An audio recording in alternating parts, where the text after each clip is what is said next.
Mis hermanos, bendiciones, paz y gracia en el Señor. Seguimos con nuestra serie de Santiago y hoy nos corresponde Santiago capítulo 5, versículo 1 hasta el versículo 6 y dice nuestro texto: Vamos ahora, ricos, llorad y aullad por las miserias que os vendrán. Vuestras riquezas están podridas y vuestras ropas están comidas de polilla. Vuestro oro y plata están enmohecidos y su moho testificará contra vosotros y devorará del todo vuestras carnes como fuego. Habéis acumulado tesoros para los días postreros. He aquí clama el jornal de los obreros que han cosechado vuestras tierras, el cual por engaño no les ha sido pagado por vosotros, y los clamores de los que habían cegado han entrado en los oídos del Señor de los ejércitos. Habéis vivido en deleites sobre la tierra, y sido disolutos, habéis engordado vuestros corazones como en día de matanza, habéis condenado y dado muerte al justo, y él no os hace resistencia. Mis hermanos, he titulado esta enseñanza Castigo para los malos jefes. Como tema miraremos que Dios condena a aquellos que por su codicia retienen el sueldo del trabajador. Miraremos esta enseñanza en 4 puntos. Como primer punto miraremos el abuso laboral de los malos jefes, extraído de la línea del versículo 4 que dice: He aquí, clama el jornal de los obreros que han cosechado vuestras tierras, el cual por engaño no les ha sido pagado por vosotros. Como segundo punto miraremos que estos malos jefes han sido demandados ante el tribunal del cielo, extraído del versículo 4 que dice: y los clamores de los que habían cegado han entrado en los oídos del Señor de los ejércitos. Y como tercer punto, las evidencias que el juez tiene para condenar a los malos jefes, extraído del versículo 3 que dice: vuestro oro y plata están enmohecidos y su moho testificará contra vosotros. Y como cuarto punto, la sentencia del juez para los malos jefes, extraído del versículo 3 que dice: y devorará del todo vuestras carnes como fuego. Siendo así, mis hermanos, damos inicio al primer punto: el abuso laboral de los malos jefes. He aquí clama el jornal de los obreros que han cosechado vuestras tierras, el cual por engaño no les ha sido pagado por vosotros. Versículo 4. Este texto nos habla de un término que a nuestros días en algunos lugares aún se usa: la palabra jornal.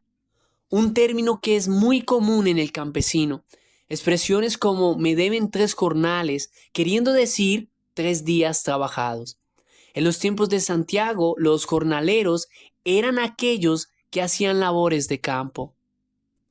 Barron nos cuenta que la agricultura se realizaba de 3 formas: articulada, personas; inarticulada, ganado; y muda, herramientas agrícolas.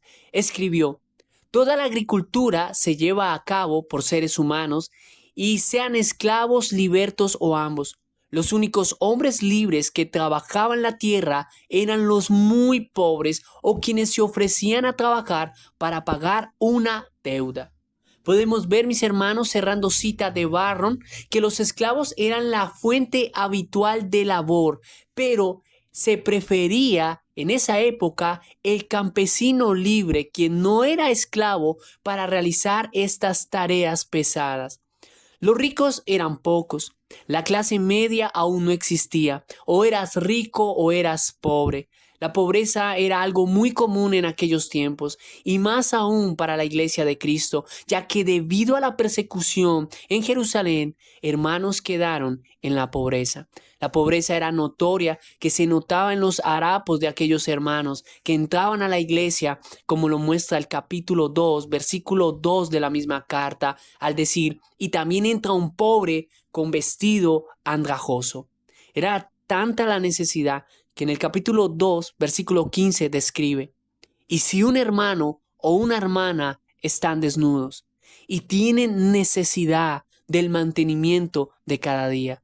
Esto dio lugar para que los ricos terratenientes se aprovecharan de la necesidad de aquellos pobres, engañándolos al darles esperanzas de trabajo, para al final del día no pagarles. Por eso el versículo 4 dice: el cual por engaño no les ha sido pagado por vosotros. Esto indignó tanto a Santiago porque entre esos engañados habían queridos hermanos de la misma iglesia, que en la unidad de pensamiento que sigue para la otra enseñanza vamos a ver cómo Santiago consuela a aquellos hermanos. Por ello la exhortación para aquellos terratenientes inicia con un grito: vamos ahora ricos, al ver la exclamación, versículo 1. Pero esta expresión de indignación no es solo la expresión de Santiago, es la expresión de la indignación de Dios, ya que Él había dicho en Levítico capítulo 19, versículo 13 lo siguiente: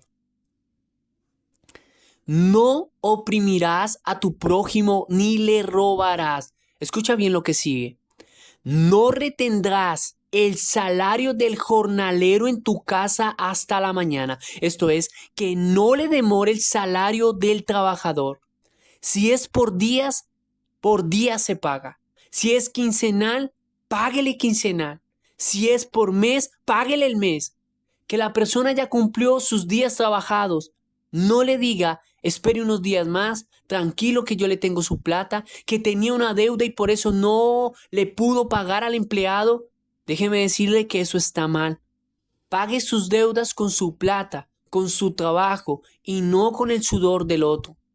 Ahora, si le dijo al empleado que le hiciera el favor de prestarle el dinero, eso ya es diferente.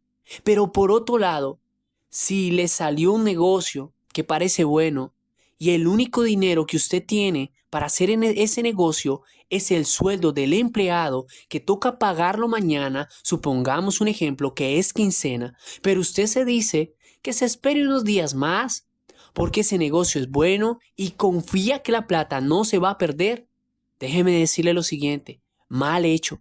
Haga negocios con su dinero y no con el dinero de los demás, porque Dios dice: no retendrás el salario del jornalero en tu casa hasta la mañana. Ni siquiera se lo retenga en la casa, que parece ser el lado más seguro. Que ni siquiera se lo retenga hasta el otro día, que parece no demorarse mucho. Que le pague el día que es. Ahora, cuando un jefe pasa por situaciones difíciles, que el trabajo genera algunas dificultades para juntar el dinero de los empleados, bueno, aquel jefe debe orar y mirar si es necesario decirle al empleado que hasta tal día trabaja para no quedarle mal con su salario.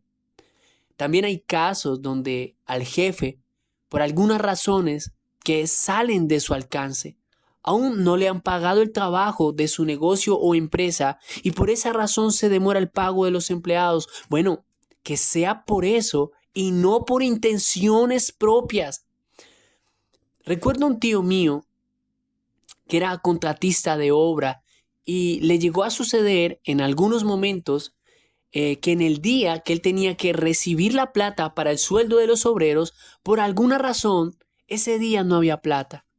Y mi tío decía a los obreros que lo esperaran unos minutos y me pedía el favor que lo acompañara para él poder retirar del cajero sus ahorros para así pagarle a ellos, incluso al punto de él quedarse sin dinero con tal de pagar a sus empleados. Mis hermanos, esto era un acto loable que pude ver y lo pude ver en alguien que aún no era cristiano.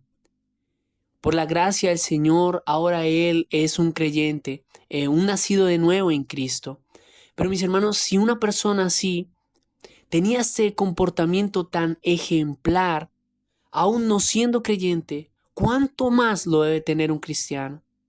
Además, el versículo 6 dice: habéis condenado y dado muerte al justo, y él no os hace resistencia. Como si no fuese suficiente, aquellos ricos tenían la influencia sobre los jueces para no pagar el sueldo a los pobres y además condenar a muerte a aquellos que eran creyentes, ya que el texto expresa y dado muerte al justo. Algunos expresan que no se refiere a muerte literal, sino en el sentido que debido a la injusticia de los ricos, los pobres están condenados a morir de hambre. Pero aquí, mis hermanos, es muerte literal por causa del nombre de Cristo, como lo ha mostrado el capítulo 2, versículo 6 al decir: pero vosotros habéis afrentado al pobre. ¿No os oprimen los ricos? ¿Y no son ellos los mismos que os arrastran a los tribunales? Notamos que no es metafórico, que el condenar no es morir de hambre. En verdad estos ricos arrastraban a los pobres para ser condenados a muerte, ya que eran las élites los que generaron la persecución en la iglesia. Esto pone en manifiesto que la codicia puede llegar al punto de no valorar la vida de los demás con tal de enriquecerse. Qué triste es cuando un jefe sabe que el empleado tiene familia, arriendo que pagar y no le paga o le demora mucho el sueldo sabiendo que le puede pagar. Mi hermano, pueda que una persona que le niegue, le robe el sueldo a un empleado, solo lo vea como un robo. Otros no lo ven así. Otros dicen, es que yo no me la voy a robar, yo le voy a pagar. ¿Y cuándo fue que dijo eso? ¿Hace unos días? ¿Hace 3 meses? ¿O ya lleva un año? ¿Hace cuánto fue que dijo eso? Y aunque no lo crea, eso equivale a robar y a matar. Y suena muy exagerado. Pero mi hermano, eso equivale a robar porque se está reteniendo algo que es ajeno. Porque el que quiere pagar, como sea, busca la manera de pagar. Da la cara, pone una fecha. Si ve que no puede dar toda la cantidad de una vez, paga por partes, pero procura pagar. Y si no paga, también es un homicida porque el trabajo y el sueldo son una expresión de vida, porque se hicieron con la salud, el tiempo y las fuerzas de la persona, porque el que trabaja, trabaja para vivir. Por eso Dios dice, no retendrás el salario del jornalero en tu casa hasta la mañana. Eso no es si se quiere, esto es una ley de Dios. No hacerlo es un pecado que Dios no aprueba, un pecado que Dios condena. Ahora, mis hermanos, miraremos el segundo punto. Miraremos que estos malos jefes han sido demandados ante el tribunal del cielo. Y los clamores de los que habían cegado han entrado en los oídos del Señor de los ejércitos. Versículo 4. Los ricos se hacían los sordos para no pagar. Había insensibilidad por la dureza de su corazón que estaba ahogado de la codicia. Pero los ruegos que ellos no han escuchado han llegado al cielo. Santiago habla de 2 ruegos. Como primero, el trabajo, la mano de obra clama por sí misma, similar al acontecimiento cuando Caín mató a su hermano Abel, que la sangre de aquel justo, como si tuviese voz propia, clamaba desde la tierra diciendo, me han derramado con injusticia. Esta es una manera de decir que las cosas testifican cuando se han hecho injustamente. Esto es algo que vemos en Habacuc, capítulo 9, versículo 12, donde dice, ¡ay del que codicia injusta ganancia para su casa, para poner en alto su nido, para escaparse del poder del mal! En el versículo 11 y 12 de Habacuc, noten cómo los elementos de aquella casa que se hicieron con injusticia tienen un diálogo entre ellos de desdicha al decir, porque la piedra clamará desde el muro y la tabla del enmaderado le responderá, ay del que edifica la ciudad con sangre y del que funda una ciudad con iniquidad. Thomas Brooks dice esto, los materiales de la casa construidos testificarán juntos, la piedra del muro clamará, Señor, Nos edificaron con sangre y violencia. Y la viga responderá, es verdad, Señor. Así es. Las piedras clamarán, véngate, Señor, de estos ambiciosos. En Santiago vemos ese mismo estilo del Antiguo Testamento para expresar que el trabajo de aquellos jornaleros testifica. Nos han hecho con injusticia.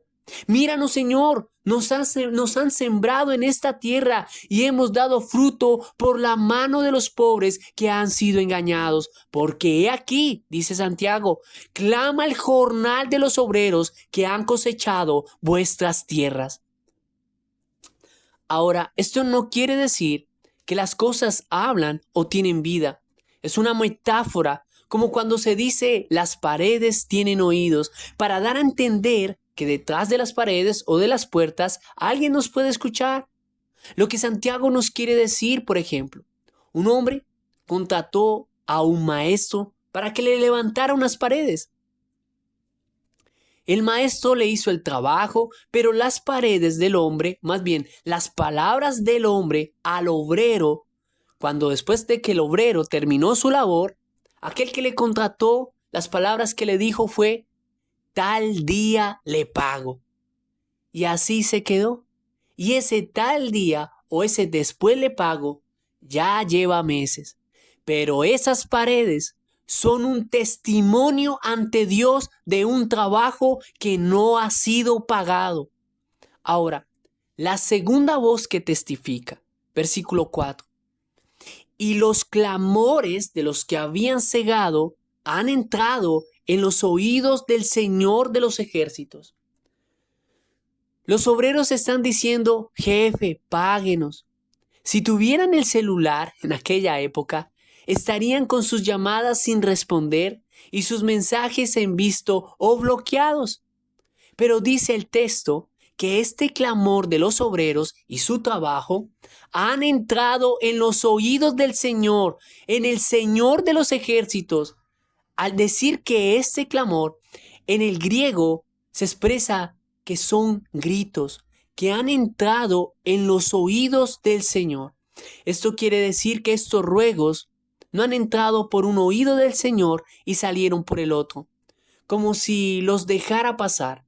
Al decir que han entrado, es que el Señor, quien es misericordioso, ha escuchado estos lamentos que lo han indignado al punto que el texto no menciona a Dios como el Señor de amor o el Padre, sino el Señor de los ejércitos. Este término es usado en el Antiguo Testamento para expresar que el Señor es poderoso para destruir a sus enemigos, dando a entender, Santiago, que a causa del clamor más bien, el Señor se ha levantado para hacer juicio porque se han aprovechado de su amada iglesia. Porque Cristo, mis hermanos, es el pastor de las ovejas. Pero para los enemigos de sus ovejas, Él es juez. Él es el cordero para su rebaño. Pero para los enemigos de ella, Él es un león que los devora. Él es la roca, el fundamento de la iglesia, pero para los enemigos de ella, la roca que los aplasta. Sus palabras son como pan y miel para dar vida a su grey, pero para sus enemigos de ella, sus palabras son como espada de dos filos que les atraviesa. Cristo, el Señor de los ejércitos, ha escuchado el ruego de los justos y se ha levantado para condenar a sus engañadores porque ha escuchado las denuncias de sus oprimidos. Tercer punto, las evidencias que el juez tiene para condenar a los malos jefes. Vuestro oro y plata están enmohecidos y su moho testificará contra vosotros. Versículo 3. Cuando leemos el versículo 1, cuando inicia diciendo, vamos ahora ricos, llorad y aullad por las miserias que os vendrán. Esto es un juicio inminente que se apresura. Y al decir miserias no son una, sino varias. Todas sus riquezas acumuladas testifican ante el cielo como si dijeran, nos han ensuciado con iniquidad. El versículo 2 dice, vuestras riquezas están podridas y vuestras ropas están comidas de polilla. Vuestro oro y plata están enmohecidos y su moho testificará contra vosotros. Porque todo juicio debe tener pruebas. En este caso, la evidencia de la corrupción de estos hombres son sus mismas riquezas, ya que sin pruebas no hay condenación. La sentencia, como lo podemos ver aquí, para estos hombres ya está dictada, pero no sin antes mostrarles las pruebas de su mala conducta. Primero, los dos testigos, los obreros y su trabajo, que sus clamores son las demandas ante el cielo que el juez ha escuchado, y las pruebas son las riquezas de estos ricos, riquezas que testifican su corrupción, como todo juez que primero expone la evidencia ante el criminal para después condenarlo, así también Dios, porque Dios es transparente para juzgar, porque Él es santo. Por eso, cuando Santiago dice: vuestras riquezas están podridas y vuestras ropas están comidas de polilla. Vuestro oro y plata están enmohecidos y su moho testificará contra vosotros. Esto no quiere decir que el dinero se les está dañando porque tienen alguna humedad en sus casas, o que la ropa se les está dañando a ellos porque es de mala calidad, o porque no es de marca, o porque ya está vieja, y que el oro o la plata se les está oxidando porque es falso. No, el texto no quiere decir eso. Daré un ejemplo. En el Antiguo Testamento, en el libro de los jueces, más bien en el libro de Josué, en el capítulo 8, cuando conquistaron Canaán, pero en el capítulo 7 nos cuenta que Acán, de la tribu de Judá, tomó anatema. Esto generó la muerte de 36 hombres en batalla cuando Israel iba a tomar la tierra de ahí. Ahora, José, líder de Israel, llora ante el Señor queriendo saber del por qué pasó esto. Entonces el Señor le dice que se levante y quite el anatema, lo maldito del pueblo. Entonces dice el versículo 19 en adelante: entonces Josué dijo a Acán, el que había tomado el anatema: hijo mío, da gloria a Jehová, el Dios de Israel, y dale alabanza y decláramelo ahora lo que has hecho. No me lo encubras. Y Acán respondió a Josué diciendo: verdaderamente yo he pecado contra Jehová, el Dios de Israel. Y así he hecho. Pues vi entre los despojos un manto babilónico muy bueno, y 200 siclos de plata, y un lingote de oro de peso de 50 siclos, lo cual codicié y tomé. Y aquí está escondido bajo tierra, en medio de mi tienda, y el dinero debajo de ello. Noten que a la prenda, la plata, el oro y dinero, Dios lo llama anatema, maldito, porque fueron tomados de pueblo impío. Por ello, cuando Santiago menciona, curiosamente, los mismos elementos que tenía Acán al hablar él de las prendas, la plata, el oro y las riquezas, aquellos terratenientes diciendo que esas riquezas, las que ellos tienen, están podridas, se refiere a que están malditas al ser ganadas injustamente. Por ello, cuando se habla de no recibir dinero sucio, sabemos que no se refiere a algo literal, sino a dinero maldito, ilícito. Por ello, cuando el verdadero creyente le ofrecen algo robado, un ejemplo, un celular, por más nuevo, por más costoso que este pueda estar en el mercado y por más barato que se lo puedan ofrecer, para el creyente aquel objeto no tiene valor, porque lo han degradado con maldad, porque mira como Dios mira algo que ya está podrido y dañado por el pecado. Santiago les está diciendo a estos ricos codiciosos que aquello que ellos han tomado como su seguridad terminará siendo su desgracia, su evidencia para su gran condenación. Ahora miraremos como cuarto punto la sentencia del juez para los malos jefes. Y devorará del todo vuestras carnes como fuego. Versículo 3. Por ello Santiago dice en el versículo 3, y devorará del todo vuestras carnes como fuego. Habéis acumulado tesoros para los días postreros, y devorará del todo vuestras carnes como fuego. Esto quiere decir que todas sus riquezas serán como leña acumulada para el fuego de su condenación. Por eso dice Santiago, habéis acumulado tesoros para los días postreros, tesoros para el juicio final. La misma codicia que han atesorado, esa misma los condenará. Es como si dijera, quememos al individuo y alguno preguntara, ¿pero de dónde sacamos la leña? Otro dirá, sus tesoros nos servirán para armar el fuego. Cuando Santiago dice que las riquezas devorarán su carne en el fuego, de inmediato viene el evento de Acán. Cuando lo llevan al juicio, pues aquella vez, cuando lo llevaron al juicio, Acán lo quemaron junto con sus familiares y todas sus riquezas. Y esas riquezas fueron las que avivaron el fuego después de haberlo apedreado. En el capítulo 7 de Josué, versículo 24, dice, entonces Josué y todo Israel con él, tomaron a Acán, hijo de Zera, el dinero, el manto, el lingote de oro, sus hijos, sus hijas, sus bueyes, sus asnos, sus ovejas, su tienda y todo cuanto tenía, y lo llevaron todo al valle de Acor. Y le dijo Josué, ¿por qué nos has turbado? Túrbate Jehová en este día. Y todos los israelitas lo apedrearon y los quemaron después de apedrearlos. Y levantaron sobre él un gran montón de piedra que permanece hasta hoy.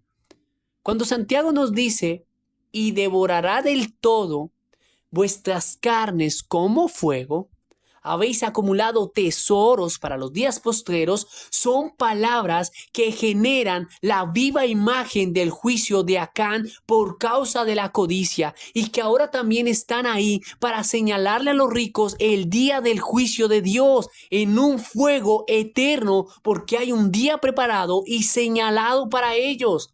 Esto lo reitera en el versículo 5. Habéis vivido en deleite sobre la tierra y sido disolutos, esto es, entregados a los vicios, a los placeres. Sigue el texto. Habéis engordado vuestros corazones como en día de matanza. ¿Qué quiere decir esto? Que mientras ellos se han enriquecido, disfrutando así como Acán, causando la muerte a otros y la aflicción a muchos pobres, estos ricos se han preparado para el día de la matanza, para el día del juicio de Dios, pues dice Santiago que a costillas de los pobres han engordado el corazón para el día de la matanza. Al decir engordado, quiere decir que se han engordado como animales, como cerdos, haciendo iniquidades, inmundicia, mientras explotaban a aquellos que padecían de hambre. Pero mientras más gordo es el cerdo, mis hermanos, está más cerca de la muerte, pues como dice el dicho, a todo marrano le llega su sábado. Una condenación de muerte eterna en un lago de fuego inextinguible, con un cuerpo que nunca muere para ser castigado y atormentado en la eternidad por la ira de Dios. Esa es la sentencia del juez para tales hombres. Hay un cuento chino que termina con una reflexión. La codicia puede enceguecernos de tal modo que altera totalmente nuestra percepción de la realidad. Esa obsesión puede aislarnos del mundo hasta el punto en que nuestros pensamientos no obedecen a la racionalidad y nos conducen a acciones temerarias. Si hay un jefe, y no solo un jefe, cualquiera que sabe que en su corazón hay codicia, no esperes el final que tendrán aquellos ricos del cual habla Dios en la carta de Santiago. Porque déjame decirte que hay esperanza para un corazón codicioso. Porque si miras a Cristo que, siendo rico y dueño de todo, pero queriendo Él salvar a aquellos hombres de la codicia, descendió, mis hermanos, de su reino a la tierra, dejándolo todo para hacerse pobre. Siendo Él generoso, murió por causa de todos los pecados, y uno de esos es la codicia. Pues la ley dice, no codiciarás, pero resucitó al tercer día para dar la seguridad que no da el dinero. Salvación eterna, vida eterna, un cielo nuevo y una tierra nueva para todo aquel que se arrepiente y es consciente de la gravedad de su pecado y hacia dónde éste lo puede llevar. Pero si crees tú que me oyes, que la muerte y la resurrección de Jesucristo te salvan, entonces serás librado del juicio eterno, porque tu pecado de la codicia ha sido perdonado. Amén. Mis hermanos, bendiciones, paz y gracia en el Señor.